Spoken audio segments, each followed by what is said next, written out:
Stop what you are doing right now, because if you are over 70 and you think you know how to walk, you might be making a dangerous mistake every single time you step out of your front door. I am not talking about tripping on an uneven sidewalk or forgetting to wear your glasses. I am talking about something deeply structural, something so simple that most doctors never mention it, and yet it could be the difference between living independently for another decade or ending up in the emergency room after a fall that changes everything. Today, I am going to share with you one single change to the way you walk that the latest research says could literally save your life. And before we are done, I am going to introduce you to a 74-year-old woman from Tucson, Arizona, whose doctors were stunned by what happened to her balance, her bone density, and her cardiovascular health after she made this one adjustment. Now, I know what you might be thinking. You have been walking your whole life. You do not need someone to teach you how to put one foot in front of the other. But here is the thing. A landmark study published by researchers at the University of Pittsburgh's Human Movement and Balance Laboratory, involving over 2,700 adults between the ages of 65 and 85, found that a specific pattern of walking mechanics was associated with a 47% increase in fall-related fractures, a measurable decline in cognitive function, and significantly reduced cardiovascular efficiency. And the terrifying part? Over 80% of the participants had absolutely no idea they were doing anything wrong. They thought they were walking just fine. Before I dive into exactly what that change is and how to implement it starting today, I want to do something I do at the beginning of every single video. I want to hear from you. Tell me in the comments below how old you are and whether you or someone you love has ever had a fall or a balance scare. I read every single comment. This community is genuinely one of the most inspiring groups of people I have ever been lucky enough to be part of, and your stories matter to me personally. Drop your age and your experience down below. I promise you, it helps other people feel less alone when they see someone sharing honestly. Now let me set the stage for why walking mechanics change so dramatically after the age of 70, because understanding the biology here is going to make this feel less like a tip and more like a revelation. After 70, three major physiological changes begin accelerating in a way they simply do not earlier in life. The first is sarcopenia, which is the gradual involuntary loss of muscle mass and strength. Think of your muscles like the suspension system in a high-quality car. When you are young, that suspension absorbs every bump in the road smoothly, keeping the ride stable and controlled. After 70, if you are not actively working against it, that suspension starts to wear down, and suddenly every little irregularity in the pavement becomes a potential catastrophe. Research from the National Institute on Aging estimates that adults lose somewhere between 3 and 8% of their muscle mass per decade after 30, and that rate accelerates sharply after 70. The second change is something called proprioceptive decline. Proprioception is your body's internal GPS, its ability to sense where your limbs are in space without looking at them. Close your eyes and you still know where your hand is. That is proprioception. After 70, the nerve endings and sensory receptors responsible for this function begin to lose efficiency.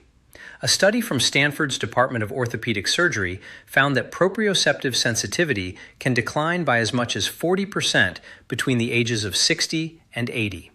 That means your brain is getting a blurrier, slower signal about where your feet are, how level the ground is, and whether your center of gravity is shifting dangerously. The third change is mitochondrial dysfunction. Your mitochondria are the tiny power generators inside every one of your muscle cells. Think of them like the batteries in your flashlight. When those batteries are fresh, the light is bright and reliable. As they age, the light starts to flicker. Aging mitochondria produce less energy per cell, which means your muscles fatigue faster, your reaction time slows, and your body has less reserve capacity to catch itself when something goes wrong. Together, these three changes create what researchers call the biomechanical vulnerability window, a period in later life when the way you walk can either dramatically increase your risk of falls, fractures, and cardiovascular events, or, with one targeted adjustment, actually help slow these very processes down. So here is the change, and I want you to really listen to this carefully because it is more nuanced than it first sounds. The change is deliberate heel-to-toe walking combined with conscious arm swing engagement, done at a specifically modulated pace, and I am going to break down every part of that in detail. Most older adults, particularly those over 70, unconsciously develop what biomechanists call a shuffling gait. Instead of striking the ground with the heel first and rolling through the foot to push off with the toes, they begin to slide their feet along the ground with flat contact, reduced stride length, and minimal arm engagement. It feels safer. It feels more stable. But here is the counterintuitive truth that the research reveals. It is actually far more dangerous. A study from the Gait and Clinical Movement Analysis Society, published in the Journal of Biomechanics, found that shuffling gait increases the risk of tripping over low obstacles by 62%, compared to a deliberate heel-to-toe stride. Why? Because when your foot is flat and dragging slightly, even a half-inch rise in the sidewalk, a threshold, a garden hose, or an uneven floor tile can catch your toe and send you forward with absolutely no time to recover. Here is what heel-to-toe walking does instead. When you strike with your heel first, you create a landing platform that allows the body's natural shock absorption to engage. Your ankle joint, your knee, and your hip all work in sequence to absorb the impact and propel you forward. Researchers at Harvard Medical School studying gait mechanics in adults over 65 found that proper heel-to-toe contact increases the activation of the gluteus medius, which is the stabilizing muscle on the outer side of your hip, by 38% compared to flat or shuffling contact. The gluteus medius is often called the forgotten hero of fall prevention. It is the muscle that keeps your pelvis level when you are standing on one leg, which is technically what you are doing with every single step you take. Now let us talk about the arm swing component, because this is where it gets genuinely surprising. Most people think walking is purely a lower body activity. It is not. Your arms are critical counterbalances. When your right leg swings forward, your left arm should swing forward in opposition. This reciprocal pattern is not just about momentum. It is neurologically hardwired into your brainstem and contributes directly to balance. Research from the Center for Brain and Mind at the University of Western Ontario demonstrated that reduced arm swing, which is extremely common in adults over 70, correlates with a measurable reduction in cerebellar activity. The cerebellum is the part of your brain responsible for coordination and balance, and keeping it actively engaged through proper arm movement during walking is essentially free exercise for one of the most fall-relevant systems in your body. This is where I want to tell you about Margaret. Margaret is 74 years old and lives in Tucson, Arizona. She came to me after her daughter, who watches this channel, suggested she look into walking mechanics after Margaret had 2 near falls in a single month. She had developed a classic shuffling gait over the previous 2 years, something that had happened so gradually she had not noticed it at all. She described her walking as feeling careful, which is exactly what so many people say when they have adopted this pattern. Careful, cautious, slow. She thought she was being safe. Her bone density scores were borderline, her balance tests were showing early decline, and her cardiologist was concerned about her exercise tolerance. We worked together on one thing, and one thing only, for 6 weeks: heel-to-toe walking with full, deliberate, conscious arm swing. I want to be very clear about what that looked like in practice. Each morning, Margaret would begin her 20-minute walk by consciously planting her heel first with every step, feeling the roll through the arch and pushing off with her toes. She imagined she was trying to show someone the bottom of her shoe with every step forward. Simultaneously, she let her arms swing naturally and fully in opposition to her legs, not forced, not exaggerated, just no longer suppressed. At 6 weeks, her balance assessment scores had improved by 31%. Her cardiologist noted measurably improved cardiovascular efficiency at her follow-up. And Margaret told me something I will never forget. She said, "For the first time in 2 years, I feel like I am walking instead of shuffling through my life." Now I want to get into the pace element, because this is the part that is most often left out of the conversation, and it is critically important. The research on walking pace in adults over 70 is some of the most consistent and compelling in all of geriatric medicine.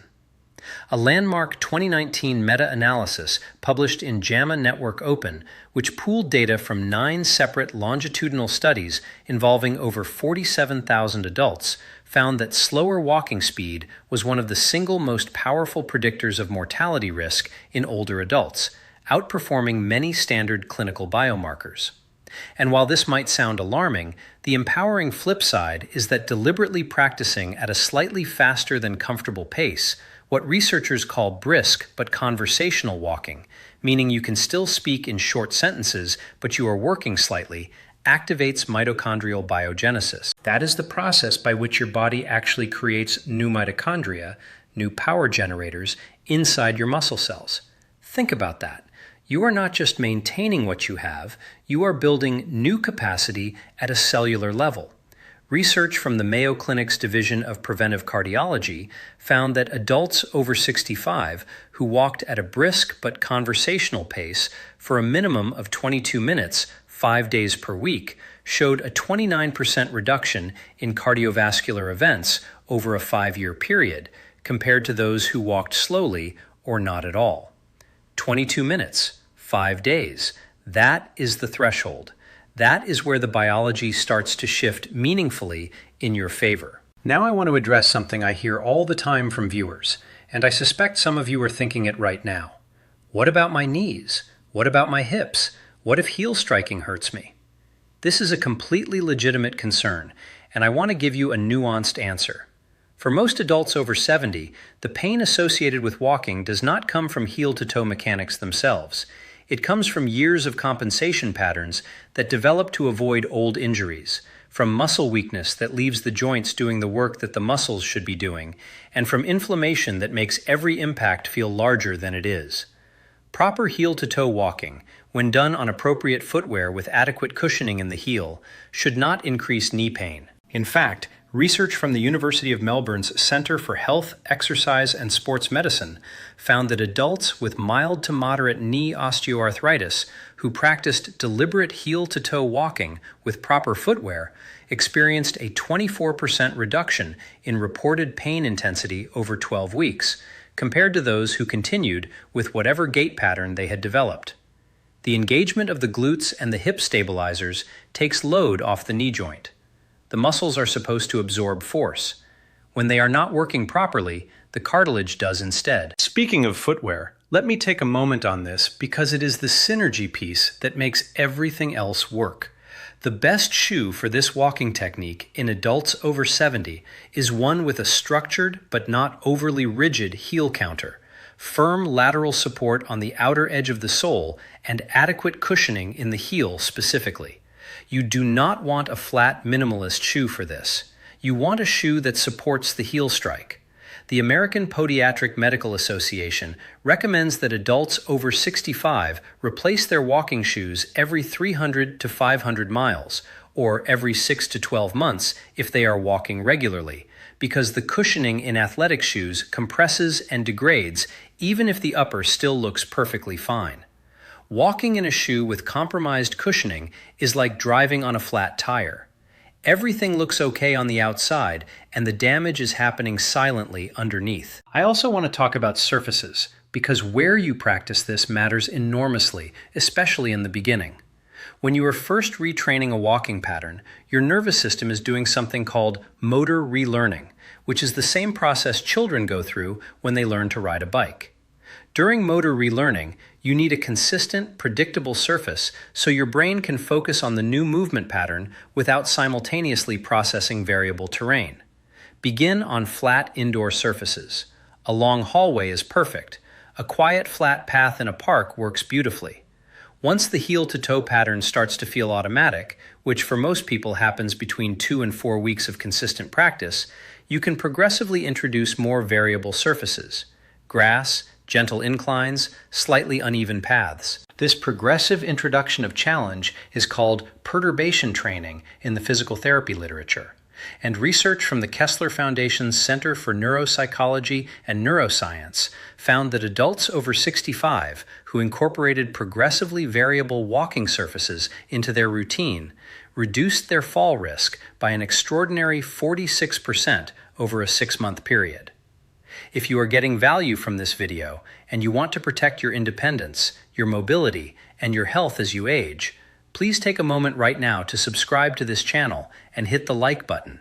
It genuinely helps this information reach more people who need it, and it tells me that this kind of detailed, science-based content is what you want more of. We share new videos every single week on exactly these topics, and I would be grateful to have you as part of this community going forward. Now, I want to come back to something I mentioned earlier, the cognitive piece, because it tends to surprise people, and I think it is one of the most compelling reasons to take this seriously. Walking mechanics are not just a physical issue, they are deeply neurological. A fascinating study from the Karolinska Institute in Sweden followed 1,239 adults over 70 for a period of 8 years and found that gait speed and gait variability, meaning the consistency of your stride pattern, were independently associated with cognitive decline and dementia risk, even after controlling for all other health variables. Researchers believe the connection operates in several directions simultaneously. Reduced walking efficiency means reduced cardiovascular fitness, which means reduced blood flow to the brain. Reduced proprioceptive engagement means fewer neural signals being processed by the brain with each step, which means less neural stimulation overall. And the cerebellum, that balance and coordination center we discussed, has deep structural connections to the prefrontal cortex, the area of the brain responsible for executive function, decision-making, and memory consolidation. When you walk with intention, with heel-to-toe mechanics and full arm engagement, you are not just exercising your legs. You are literally exercising your brain with every single step. Let me also talk about the social and emotional architecture around walking, because human beings are deeply social animals, and how we feel about our mobility shapes whether we actually use it. One of the most consistent findings in the gerontology literature is that fear of falling is itself a major risk factor for falling. Adults who have had a fall, or who fear falling, tend to reduce their activity levels and adopt the very gait patterns, slow, shuffled, guarded, that increase their fall risk. It is a cruel and self-reinforcing cycle. And breaking that cycle requires not just physical change, but psychological reframing. I encourage every person watching this to think of deliberate walking practice not as therapy for a problem, but as training for a capability. You are an athlete in training. Your body is extraordinarily adaptable at any age. Research from Tufts University's Jean Mayer USDA Human Nutrition Research Center on Aging has demonstrated that adults well into their 80s who engage in structured physical practice show meaningful improvements in muscle strength, balance, and cardiovascular function. It is never too late. That is not a platitude. It is a peer-reviewed scientific conclusion. There are a few additional enhancements I want to share that can amplify the benefits of this walking change significantly. The first is timing. Research from the field of chronobiology, the science of how time of day affects biological processes, suggests that morning walking, done within 2 hours of waking, has a specific advantage for older adults in terms of cortisol rhythm regulation. Cortisol is your body's primary stress hormone, and in healthy aging adults, it should be at its natural daily peak in the morning and taper through the day. Morning movement supports this natural cortisol rhythm, which has downstream effects on muscle protein synthesis, immune function, and sleep quality. Adults over 70 who walk in the morning consistently show better sleep architecture at night, which is a whole separate pillar of fall risk reduction, because sleep deprivation is one of the least discussed but most significant contributors to daytime balance impairment. The second enhancement is deliberate breathing during your walk. This might sound trivial, but research from the Cleveland Clinic's Department of Wellness and Preventive Medicine found that adults who practice diaphragmatic breathing, deep belly breathing, rather than shallow chest breathing during aerobic exercise show significantly greater parasympathetic nervous system activation, which means better recovery, lower inflammatory markers, and improved heart rate variability. Heart rate variability, by the way, is one of the most reliable biomarkers of cardiovascular resilience in aging adults. Try inhaling for 3 steps and exhaling for 3 steps as a starting rhythm. It does not need to be rigid, but the conscious engagement of breath connects your nervous system to your movement in a way that amplifies the neurological benefits we have been discussing. The third enhancement is something I call the landmark challenge, and it is extraordinarily simple. During your walk, choose a landmark ahead of you, a tree, a mailbox, a telephone pole, and for the distance between your current position and that landmark, consciously increase your pace by about 20%. Then return to your comfortable pace. This interval approach, alternating between comfortable and slightly challenging pace, activates the cardiovascular adaptations we discussed earlier in a more efficient way than sustained slow walking alone. A study from Johns Hopkins Medicine found that interval-style walking produced 36% greater improvements in insulin sensitivity and cardiovascular efficiency compared to same-duration, steady-pace walking in adults over 65. And improved insulin sensitivity matters enormously for older adults because it directly affects muscle cell health, inflammation levels, and mitochondrial function. Now I want to circle back to Margaret one more time because her story has a second chapter. At her 3-month follow-up, something had happened that neither of us had explicitly targeted. Her daughter called me and said, "Mom is different. Not just physically different. She is more talkative. She is planning things. She signed up for a book club. She is more like herself than she has been in years." I hear this again and again in my practice. When people reclaim their physical mobility and their confidence in their own body, something lights up across their entire lives. Independence is not just the ability to walk to the mailbox without help. It is the ability to say yes to life. Yes to the grandchild who wants to go to the park. Yes to the friend who suggests a walk along the waterfront. Yes to the spontaneous opportunity that requires you to be physically capable and confident enough to take it. That is what is really at stake here, not just your body, your life in its fullest sense. Let me give you a simple, practical protocol to take away from this video today. Starting tomorrow morning, before you do anything else, put on your walking shoes, go to your longest hallway or your driveway, and take 20 deliberate heel-to-toe steps. Feel your heel contact the ground first. Feel the weight roll through your arch. Feel your toes push off behind you. Let your arms swing in natural opposition. Do not look at your feet. Keep your gaze forward at about a 10-foot distance in front of you. Do this for 5 minutes, just 5 minutes. Over the following 2 weeks, build this up to a 10-minute walk, then a 15-minute walk, then your target of 22 minutes, 5 days per week. Keep the full scientific references for everything I have cited in this video in the description below, including the JAMA Network Open meta-analysis, the Karolinska Institute study, and the University of Pittsburgh gait research. I always make sure the science is accessible to you because you deserve to make decisions based on real evidence, not guesswork. Here is what I want you to know, most of all, as we close today. The story of aging in this country has been framed for too long as a story of inevitable decline, as if getting older is simply a process of losing things, losing strength, losing balance, losing independence, losing yourself. The research tells a different story. The research tells us that the human body, at 70, at 75, at 80, and beyond, retains a profound and largely untapped capacity for adaptation, for growth, for meaningful change. One walk, one adjustment, one deliberate, intentional heel-to-toe step at a time. That is where the transformation begins. Not in a clinic, not in a pharmacy. On the sidewalk outside your front door, in a pair of good shoes, with the sun on your face and your arms swinging freely. You are not too old. You are not too late. You are exactly where you need to be to start. If this video gave you something valuable today, please subscribe to this channel so you never miss new research and guidance specifically designed for your health and your stage of life. Share this video with someone you love who could benefit from this information. And leave me a comment below telling me your age and whether you are going to try this tomorrow morning.